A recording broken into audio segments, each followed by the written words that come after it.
There's a lot going on in the world right now that could be changed, and it could be a better place just with sharing the power of love. And I am a firm believer in the power of love because I've witnessed it firsthand many times.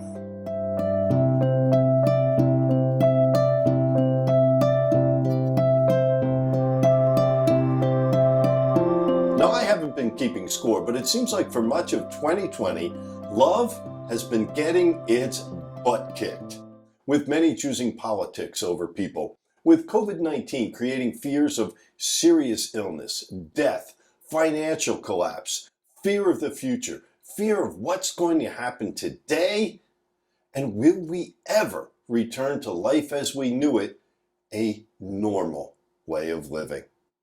I don't know any more about that stuff than you do. I've got those fears myself. But I do know this.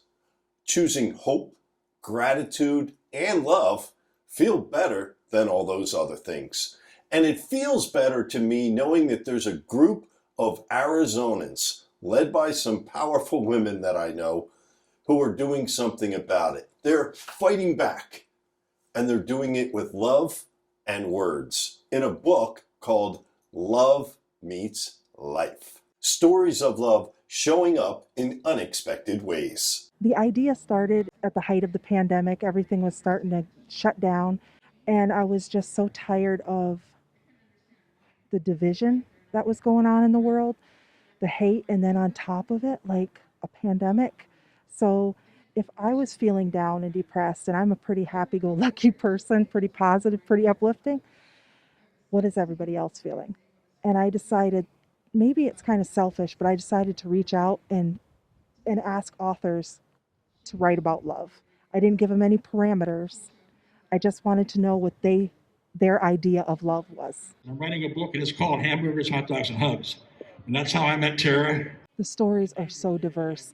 Because we gave no parameters, it's so interesting what came back. So we have stories about self-love. We have stories that love looks like Black liberation. We have stories of activism. We have stories of people that have lost siblings. It's across the board. One of the authors who wrote a chapter in this book is someone I've known and loved for many years. Sandy Rogers promotes businesses, events, and products via her announcement service, AskSandyRogers.com. She is also a birth mother, an advocate for adoption reform. Sandy?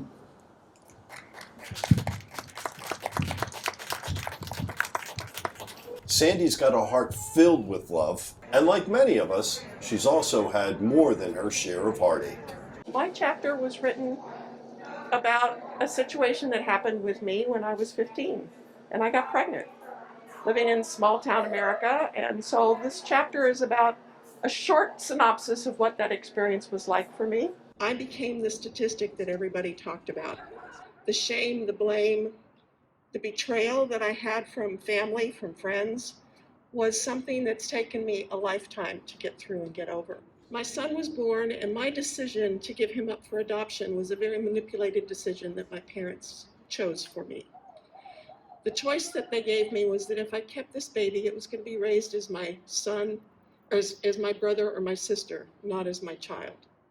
Somewhere inside, there was some wisdom in me that said, I can't do that.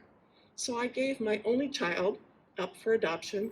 Somebody will connect with someone in that book. It'll make you laugh, it'll make you cry, but it'll make you feel. I really want to acknowledge Tara Ijai for her wisdom in pulling together these 53 authors to write stories about love. Love in every possible way you could think of. Love Meets Life has gotten off to a good start and is easily available on Amazon. So whether or not you buy this book or read this book, as we near the end of a challenging 2020, I do hope you find love in your life both today and tomorrow and the tomorrows thereafter.